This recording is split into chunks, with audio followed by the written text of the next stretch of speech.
हो बहिनीहरूलाई चाहिँ मूल गेटबाट भित्र अलि छिर्न दिएन र म एक्लै गएँ। उहाँ अब मूल ढोकासम्म जानुभयो। एक्लै गइसकेपछि उहाँ चाहिँ अक्सिजन मास्क लगाएर पुरा बेडमा पल्टिरहेको बिरामीको ड्रेसमा हुनुहुन्थ्यो र शिथिल जस्तो देखेँ। उहाँले यसो आँखा पल्टाएर हेर्नुभयो मलाई।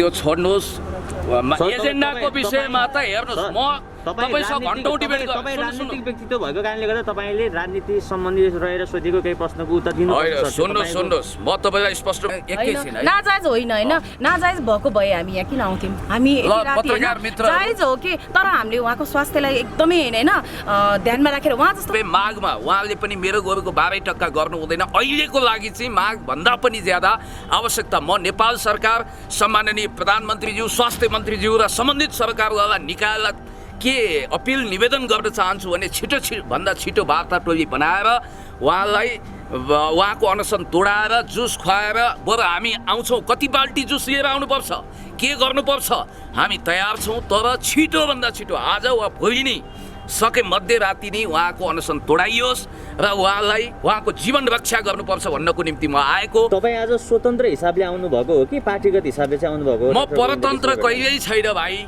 मैले भन्न खोजेको कुरा के भने उहाँको हाम्रो जुन एजेन्डा छ त्यो विषयमा डिबेट गर्न सकिन्छ, तर मानवीय हिसाबले गोविन्द केसीज्यूको स्वास्थ्य लाभको कामना गर्दै उहाँको दीर्घ जीवनको म कामना गर्छु। म चाहन्छु उहाँलाई दिएको सलाइनले उहाँको आयु राष्ट्रकवि माधव घिमिरे जतिकै 100 वर्ष होस्।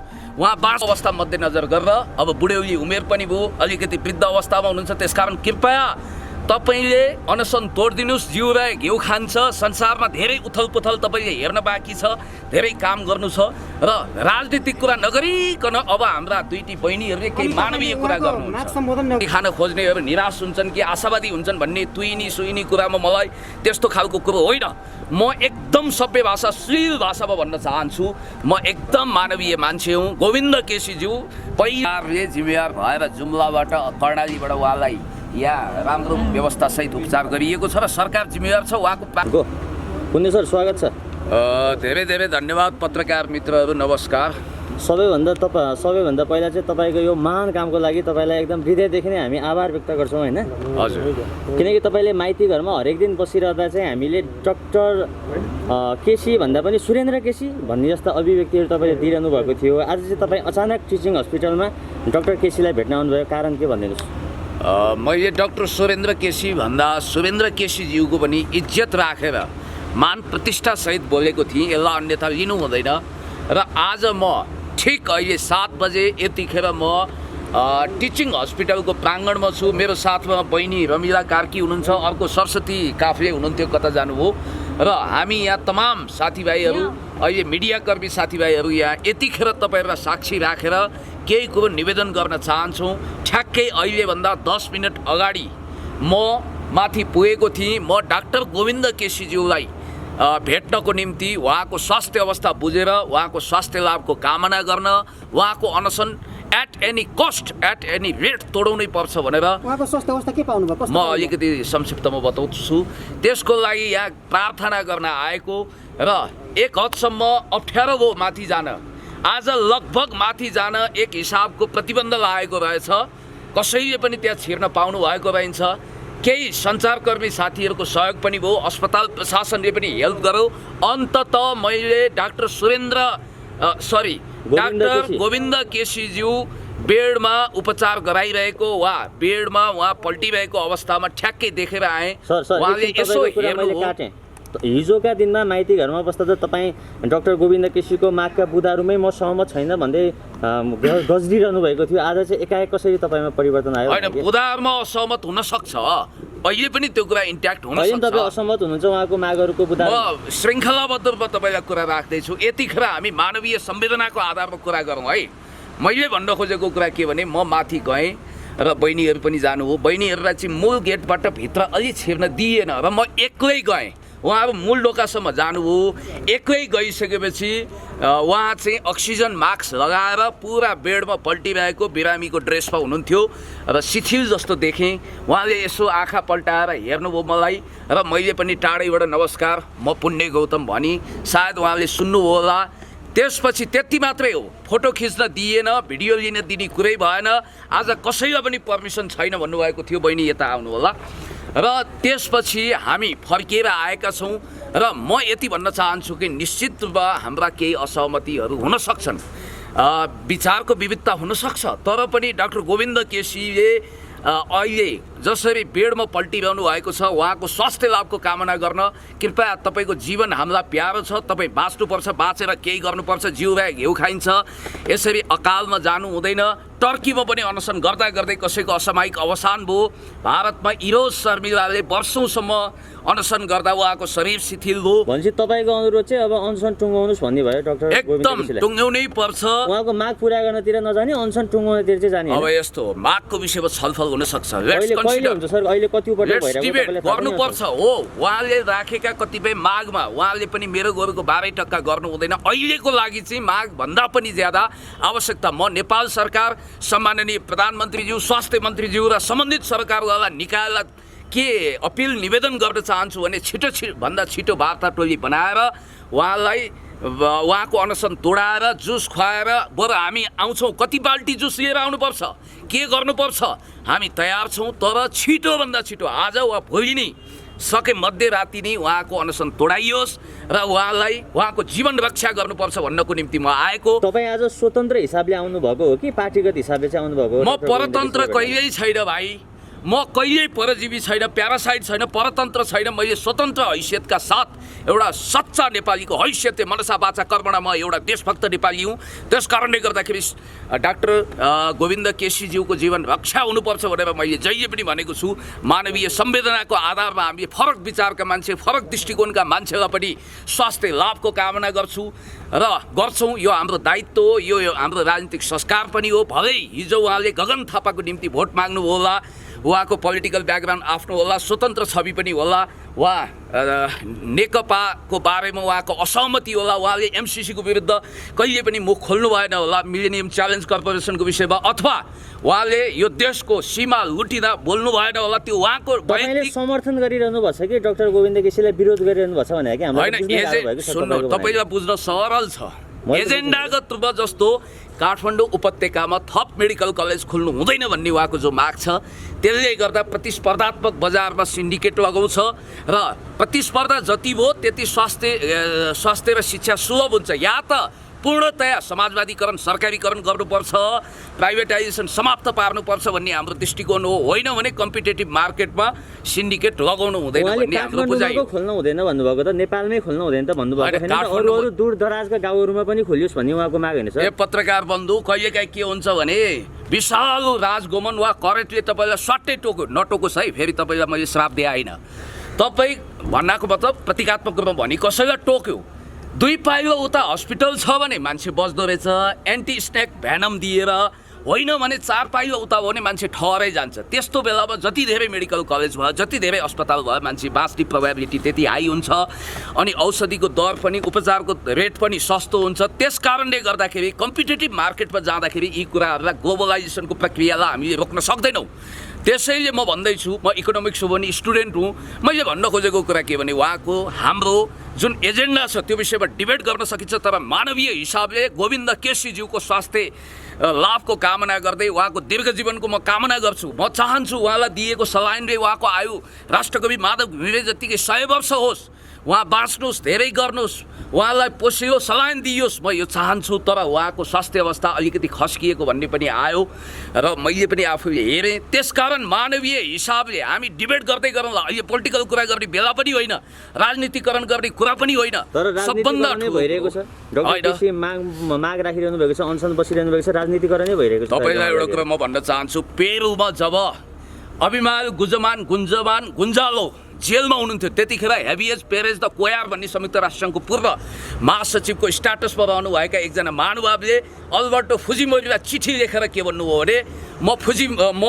गोन्जालोको मागसँग असहमत छु, तर गोन्जालोको जीवन रक्षा हुनुपर्छ भन्ने पक्षमा दृढतापूर्वक उभिन्छु भन्नुभएको थियो। हामीले यतिखेर कसैको पनि जीवन रक्षा हुनुपर्छ, बाँचेर केही गर्नुपर्छ, जिउरा घिउ खाइन्छ भन्ने मान्यताको आधारमा अगाडि बढ्नुपर्छ। जसरी हुन्छ at any cost, at any rate Govind केसीज्यूको जीवन रक्षा हुनुपर्छ, यो हाम्रो बटम लाइन हो, न्यूनतम शर्त हो। म भावुक मान्छे पनि हुँ, उहाँको जीवन रक्षा गर्नको निम्ति कुनै पनि कसर बाँकी राख्नु हुँदैन। र सरकारले उहाँका मागहरू पुरा गरे त जीवन रक्षा यस्तो कतिपय बेला के हुन्छ भने तपाईँले आफ्नो जीवन बचाउनको लागि धेरै लेडीडिपी गर्नु हुँदैन र आफ्नो मेरो गोरुको 12 टक्का भन्नु हुँदैन। मागको विषयमा डिबेट गर्दै गरौँला। पहिला पनि उहाँले अनसन तोड्नु भएको थियो, कतिपय माग उहाँको श्रृङ्खलाबद्ध सम्बोधन पनि भएको छ। थप मागको विषयमा हामीले अहिले एड्रेस गर्छौँ। उहाँले पनि लकडाउन कोरोनाको अवस्थालाई मध्यनजर गरेर अहिलेको अवस्थालाई दृष्टिगत गरेर चाडबाड आएको छ, कोरोनाको कहरले जनजीवन सन्त्रस्त भएको बेला यति बेलाको परिस्थिति हेरेर देश संसारको भेष भने जस्तो राष्ट्रिय अन्तर्राष्ट्रिय परिस्थिति विचार गरेर आफ्नो जुन अनसन छ त्यसलाई स्थगन गर्नुपर्छ। उहाँले जुस खाइदिनुपर्छ। म 10 औँला जोडेर करजोरी पुण्य गौतमको तर्फबाट गोविन्द केसीज्यूलाई यही आह्वान छ, कृपया तपाईँको मागको विषयमा सुनवाई हुनुपर्छ। हामी पनि भन्छौँ त्यसको पक्षमा। उहाँले पछि लबिङ गर्ने कुरा आफ्नो ठाउँमा छँदैछ, तर हामी सीमा मिचिएको विरुद्ध पनि लड्यौँ। हामीले सरिता गिरीको सांसद पद खारेज हुनुपर्छ भनेर सडकमा पनि आन्दोलन गऱ्यौँ र आज भनिरहेका छौँ गोविन्द केसीज्यूको जीवन रक्षा होस्, हुनुपर्छ भन्ने पक्षमा हामी मनसा वाचा कर्मणा मन वचन कर्मले प्रतिबद्ध भएर अगाडि बढिरहेका छौँ। र म आजैदेखि तपाईँलाई एउटा प्रतिबद्धता व्यक्त गर्न चाहन्छु। भरे गएपछि म सबैलाई फोन घुमाउँछु, सबैलाई सूचना दिन्छु। मैले दिएर मात्रै होइन, चारैतिर फैलिसकेको छ। आज राति नै 12 बजे नै उहाँसँग वार्ता गरेर उहाँको अनसन तोडाउनु पर्छ भन्ने पक्षमा हामी छौँ। र बाँकी यहाँ पोलिटिकल कुरा नगरौँ। उहाँले माग आफ्नो व्यक्तिगत स्वार्थको लागि माग छ र उहाँको भने कि उहाँको माग त दुखी गरिब असहाय 3 करोड नेपालीको लागि छ त सर भने कि कस्तो कुरा गर्नुहुन्छ कि तपाईँ? होइन, तपाईँले यस्तो हो के, यो विषयमा मलाई धेरै भावुक नबनाउनु। मैले कम बुझेको पनि हुनसक्छ, तपाईँले धेरै अलिक कम बुझेको हुनसक्छ तपाईँले। It may possible. हजुर। कुरा के छ भने जस्तो मागकै विषयमा होइन, यहाँ लम्बेतान जोगीहरूको अखडामा बसेर कहिले नटुङ्गिने गरी वेदान्ती बहस गर्ने सौख पनि पालेको छैन। यतिखेर बुद्धि विलास गर्ने बेला पनि होइन। अनि काम कुरा एकातिर कुम्लोबोकी ठिमेतिर हिँड्नु पनि हुँदैन। प्रष्ट विचार राख्दाखेरि कुरा के हो भने अहिले राजनीतिक कुरो ठ्याम्मै नगरौँ है, ठ्याम्मै। किनभने यहाँ एउटा व्यक्तिको जीवन बाँच्नुपर्छ भन्ने मान्यता हामीले राखेका छौँ। गोविन्द केसीज्यू सबैभन्दा पहिला मान्छे, त्यसपछि उहाँ नेपाली। त्यसकारण एउटा नेपाली बेडमा यसरी शरीर कमजोर बनाएर हामीले पनि हिरासतमा हुँदा सत्याग्रह गऱ्यौँ, केही घन्टा अनसन गऱ्यौँ, आमरण अनसन गऱ्यौँ। कस्तो हुन्छ खुकुरीको चोट हामीलाई पनि थाहा छ, अचानकलाई थाहा हुन्छ भने जस्तो अहिलेको अवस्थामा। तपाईँ भनिदिनुहोस्, तपाईँको र उहाँहरू बिच केही वार्तालाप केही भयो, केही कुरा यस्तो तपाईँलाई एउटा कुरा भनिदिउँ, जुम्ला हुम्लाबाट कर्णाली अञ्चलबाट उहाँलाई यहाँ ल्याउनु भनेकै उहाँको जीवन रक्षाको लागि प्रबन्ध गर्नु। यसमा सरकार सिन्सियर छ र हुनुपर्छ। होइन, राजनीतिक कुरा नगरौँ, तपाईँसँग केही व्यक्तिगत कुराकानी भयो कि भएन? भएन, बिल्कुल भएन। त्यो हुने स्थिति पनि छैन, किनभने अहिले लकडाउनको अवस्था नभए पनि कोरोनाको कहर छ। टाढैबाट हेर्ने अनुमति पनि हतपत मिल्दैन। म त यस अर्थमा भाग्यमानी छु कि कमसेकम आज दिनभरि सबै आएका मान्छे फिर्ता भए। बिहानका साथीहरू पनि फिर्ता आउनुभयो, निरसाजी पनि आउनुभएको रहेछ, थापाजीहरू पनि बिहान आउनुभयो, ऊ बहिनीहरू पनि आउनुभएको छ। त्यस कारणले गर्दाखेरि मैले हेर्न पाएँ, उहाँको अवस्था देख्न पाएँ। म यही प्रार्थना गर्छु, यही निवेदन गर्छु, कृपया गोविन्द केसीज्यू तपाईँले कुनै न कुनै रूपमा यो भिडियो हेर्नु हो भने तपाईँको भतिज त्यहाँ कुर्न बस्नुभएको छ, उहाँ मार्फत तपाईँलाई सन्देश जाला। डाक्टर साहबहरूले पनि हेर्नुभएको छ, म्यासेज पुऱ्याइदिनु होला। बरु पुण्य गौतम तपाईँको निम्ति सट्टा भर्नामा अनसन बस्न तयार छ। म त रातो पिरो छु, बलियो बाङ्गो छु, दरो खरो छु, 20-25 दिन त अनसनमा टिकाउँला।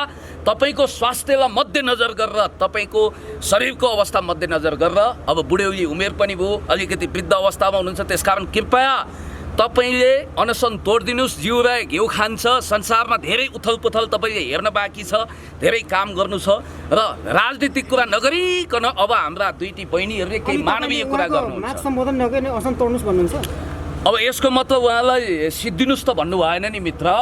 यहाँ माग भन्दा ठुलो जीवन हो के। माग भने त तपाईँको जिउ रहे घिउ खाइन्छ भने नि मैले। उहाँले आफ्नो जीवन धरापमा पारेकै त्यही मागको लागि हो नि सर, कुनै व्यक्ति। अनि तपाईँ यही चाहनुहुन्छ धरापमा परिराखोस्, सिद्धियोस्, यस्तो त चाहनु हुँदैन। त्यसै कारण भनेको चाहन्छु कि सर, ए बाबा जीवनलाई धरापमा पारेर, जीवनलाई सखाप पारेर हुनेवाला केही छैन। पहिला उहाँले आफ्नो जीवनको रक्षाबारे सोच्नुपर्छ। हामी सबैले सोच्नुपर्छ। उहाँको माग पुरा गर्ने अथवा उहाँको माग के छ त्यसलाई सुनवाई गर्नेतर्फ पनि हामीले ध्यान दिनुपर्छ। कतिपय यस्ता माग हुन्छन् जो पुरा कुरा गर्न सकिँदैन त्यो पनि स्पष्ट रूपमा भन्नुपर्छ हामीले भन्न सक्नुपर्छ यति धेरै दिनदेखि अनसन बसिरहँदा नेपाल सरकारको तर्फबाट आधिकारिक रूपमा कोही मान्छे आउनुपर्ने हो कि होइन यतिका दिन अब म पनि एउटा तपाईँको देशभक्त समाजवादी नेपाल कम्युनिस्ट पार्टीको नेता कार्यकर्ता हो होइन व्यक्तिगत मात्रै होइन पुण्य गौतमको एउटा आइडेन्टिटी पनि छ तपाईँलाई सरकारले पठाएको त्यो छोड्नुहोस् न कहिले पठाए म ए बाबा तपाईँ यहाँ आएर किन रन्काबेनकी अफरा तफरी असिन पसिन गर्नुहुन्छ म स्पष्ट रूपमा पुण्य गौतम यहाँ आएको छु म एउटा देशभक्त हुँ समाजवादी हुँ र अर्को कुरा के भने माग भन्नाले कतिपय यस्ता हुन्छन् कि बेलुनभित्र हात्ती हाल्ने माग पनि हुनसक्छ कतिपय यस्ता माग हुन्छन् अहिले तत्काल पुरा नहुने हुन्छ दीर्घकालीन रूपमा पुरा हुन्छ होइन कतिपय जायज माग उहिले सम्बोधन पनि भएको छ र कतिपय मागको विषयमा सरकारको चाहिँ सहयोगमा नेता कार्यकर्ता भएकोले चाहिँ आउनु भएको भन्ने बुझिन्छ त तपाईँले जे सोच्नुहुन्छ त्यो तपाईँको कुरा हो अलिकति कन्ट्रोभर्सीमा खेल्ने तपाईँको सोख पनि होला यसमा मलाई केही पनि भन्नु छैन राजनीतिकरण गर्नु छैन ल पुण्य गौतमको यही भनाइ हो कि उहाँको जीवन जसरी पनि रक्षा हुनुपर्छ असल नारा छ उहाँको असल मागहरू छ सरकार किन चुके के सम्बोधन गर्नको लागि त्यो छोड्नुहोस् एजेन्डाको विषयमा त हेर्नुहोस् म तपाईसँग घन्टौँ डिबेट तपाईँ राजनीतिक व्यक्तित्व भएको कारणले गर्दा तपाईँले राजनीति सम्बन्धी रहेर सोधेको केही प्रश्नको उत्तर दिनु सुन्नुहोस् म तपाईँलाई स्पष्ट रूपमा भन्छु एजेन्डाको हिसाबले मैले लाई पाते कुरा गर्नु छैन बेसारे रकमी यो पिपल पाते कुरा गर्नु छैन जता काफल पाएको त्यतै चरी नाचो टाइपको पपुलिस्ट सस्तो लोकप्रियताको लुतो कनाइमा फ्रान्सिस फुकुयामाको after the new cons America at the cross रोडमा भने जस्तो मैले लुतो कनाइ गर्नु छैन म स्पष्ट छु एजेन्डागत रूपमा हाम्रा असहमति हुन सक्छन् उहाँका मागको विषयमा डिबेट हुन सक्छ तर अहिलेको प्रमुख एजेन्डा भनेको उहाँको जीवन रक्षा हुनुपर्छ भन्ने मान्यतामा हामी स्पष्ट रूपमा चट्टानी अडान राख्छौँ यही कुरा हो यो इन्टरभ्यू लम्बियो अन्तिममा तपाईँको कुरा उहाँको अनसन तुइनुपर्छ भन्ने कुरामा आएर हाम्रो इन्टरभ्यू सकियो होइन कहाँ के पाडो ब्याउन खोजेको छैन कि के गर्न खोजेको छ बिउती खान खोज्नेहरू निराश हुन्छन् कि आशावादी हुन्छन् भन्ने तुइनी सुइनी कुरामा मलाई त्यस्तो खालको कुरो होइन म एकदम सभ्य भाषा श्लील भाषामा भन्न चाहन्छु म एकदम मानवीय मान्छे हुँ गोविन्द केसीज्यू पहिला मान्छे हो त्यसपछि नेपाली हो एउटा नेपाली एउटा मानव बाँच्नुपर्छ बाँचेर केही गर्नुपर्छ भन्ने पक्षमा म छु त्यसपछि मात्रै राजनीतिक विचारधारा आउला अरू कुरा आउला सिद्धान्त नीति विचार कार्यक्रम रणनीति कार्यनीतिभन्दा ठुलो कुरो देश र मान्छे हो उहाँलाई पनि दुई शब्द हजुर हस् thank you so much okay अब मैले हेर्दा त अब उहाँको होइन स्थिति एकदमै नाजुक छ होइन त्यो कारणले जनताको लागि त उहाँले सोच्नु भएको कदम एकदमै राम्रो हो होइन तर आफूलाई पनि बुझ्नु पर्यो उहाँले होइन आफ्नो स्वास्थ्य नै धरापमा परिसकेको छ नि त उहाँको त्यही कारणले पहिला आफू चाहिँ त्यहाँबाट निक्लेर पनि त गर्न सकिन्छ नि त आफ्नो मागहरू पुरा सबै भेट्न जानुभयो कि भएन म उहाँसँग एकजनालाई चाहिँ पठाइएको थियो अनि धेरैजना अलि कोभिडको कारण अलिक बढ्दो भएको भएर जान हिजोदेखि चाहिँ बन्द भएको रहेछ सर हामीले उहाँलाई चाहिँ उहाँ चाहिँ भेटेर आउनु भयो हामी चाहिँ बाहिरै बस्यौँ होइन त्यही नै हो अब पहिला सुरुमा चाहिँ अब उहाँले पनि सोच्नु पऱ्यो अब यस्तो कोभिड छ होइन अब जनताको बारेमा त उहाँले सोच्नु भएको कुराहरू एकदमै राम्रो छ होइन अहिले भर्खर पुण्य सरको अभिव्यक्ति तपाईँले सुन्नुभयो तपाईँले सुनिरहँदा चाहिँ पुण्य सरको अभिव्यक्ति तपाईँले कस्तो लाग्यो ठ्याक्कै भनिदिनुहोस् होइन ठिक छ उहाँको अभिव्यक्ति पनि उहाँको ठाउँमा एकदमै राम्रो छ होइन सबै मान्छेको अभिव्यक्ति एउटै हुनुपर्छ डाक्टर गोविन्द केसीको माग नाजायज हो हामीले नाजायज भएको भए नाजायज होइन होइन नाजायज भएको भए हामी यहाँ किन आउँथ्यौँ हामी जायज हो कि तर हामीले उहाँको स्वास्थ्यलाई एकदमै होइन ध्यानमा राखेर उहाँ जस्तो मान्छेलाई भोलि तलमाथि केही भइहाल्यो भने होइन अनि यो आवाज उठाइदिने को त पहिला सुरुमा त उहाँलाई सोचिदिनु पर्यो नि त होइन त्यही कारणले उहाँलाई पहिला हाम्रो बचाउनु नै हाम्रो पहिलो उद्देश्य हो सरकारले पनि चाहिँ यो कुरा एकदमै राख्नु होला र सरकारले जिम्मेवार भएर जुम्लाबाट कर्णालीबाट उहाँलाई यहाँ राम्रो व्यवस्थासहित उपचार गरिएको छ र सरकार जिम्मेवार छ उहाँको प्राण रक्षा गर्नै पर्छ गर्छ यत्रो दिन भइसक्यो सुनिदिनुहुन्छ होला होइन तर उहाँ यसरी बसेर उहाँको आफ्नो जीवै धरापमा राखेर त होइन